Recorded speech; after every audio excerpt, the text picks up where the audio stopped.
മീര ബ്ലോഗ്സിലേക്ക് എല്ലാവർക്കും സ്വാഗതം. ഇന്നൊരു ഈവനിങ് സ്നാക്സ് ഉണ്ടാക്കാം. ഞാനിവിടെ ഒരു 3/4 ഗ്ലാസ് പച്ചരി നല്ലപോലെ കഴുകി അതിനെ 6 മണിക്കൂർ കുതിർത്ത് വെച്ചതാണ്. അതിനുശേഷം 2 ചെറിയ ഉരുളക്കിഴങ്ങ് അതിനെ പുഴുങ്ങി വെച്ചിട്ടുണ്ട്. പിന്നെ ഒരു സവാള അതിനെ കുത്തി നുറുക്കി വെച്ചിട്ടുണ്ട്.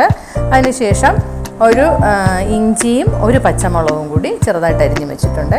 എന്നിട്ട് മിക്സിയുടെ ജാറിനകത്തോട്ട് നമ്മൾ ഈ കുതിർത്ത് വെച്ചിരിക്കുന്ന പച്ചരി ഇട്ട് നല്ലപോലെ ഒന്ന് അരച്ചെടുക്കാം. ഒരു ശകലം പോലും തരിയില്ലാതെ നല്ലപോലെ അരച്ചെടുക്കണേ. ഈ ഒരു കൺസിസ്റ്റൻസിയിൽ അരച്ചെടുക്കണേ. അതിനുശേഷം ഈ ജാറിൽ തന്നെ കഴുകുകയൊന്നും വേണ്ട, അതിൽ തന്നെ നമുക്ക് ഉരുളക്കിഴങ്ങും കൂടെ ഇട്ടൊന്ന് അടിച്ചെടുക്കാം. അതും കൂടി നല്ലപോലെ അടിച്ച് ഇതിനകത്തോട്ട് ചേർക്കാം. എൻ്റെ ചാനൽ ആദ്യമായിട്ട് കാണുന്നവരൊന്ന് സബ്സ്ക്രൈബ് ചെയ്തേക്കണേ, ലൈക്കും ചെയ്യണേ, ഷെയറും ചെയ്യണേ. അതും കൂടി നമ്മൾ ഈ ചെയ്ത് വെച്ചിരിക്കുന്ന അരച്ച് വെച്ചിരിക്കുന്ന അരിയിലോട്ട് ഒഴിച്ച് നല്ലപോലെ ഒന്ന് ഇളക്കിയെടുക്കാം. എന്നിട്ട് ഇതിനകത്തോട്ട് നമുക്ക് ആവശ്യത്തിന് ഉപ്പ് ചേർക്കാം. പിന്നെ നമ്മൾ എടുത്തു വെച്ചിരിക്കുന്ന സവാള ചേർത്ത് കൊടുക്കാം.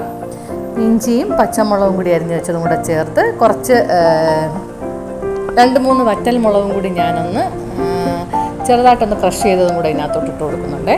മുളക് കൂടി വേണമെങ്കിൽ അതും ഇട്ട് കൊടുക്കാമേ. പച്ചമുളക് ഉള്ളത് കൊണ്ട് അതിൽ എരി കാണും. എന്നിട്ട് നല്ലപോലെ ഒന്ന് മിക്സ് ചെയ്തെടുക്കാം.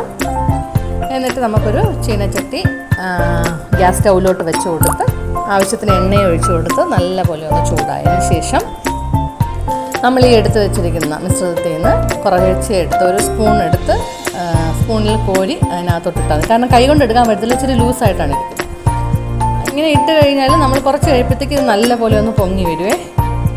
എന്നിട്ട് ഫ്ലെയിം ഒന്ന് താത്ത് വെച്ചതിന് ശേഷം തിരിച്ചും മറിച്ചും ഇട്ടിട്ട് നമുക്ക് നല്ലപോലെ ഒന്ന് മുരിച്ചെടുക്കാം.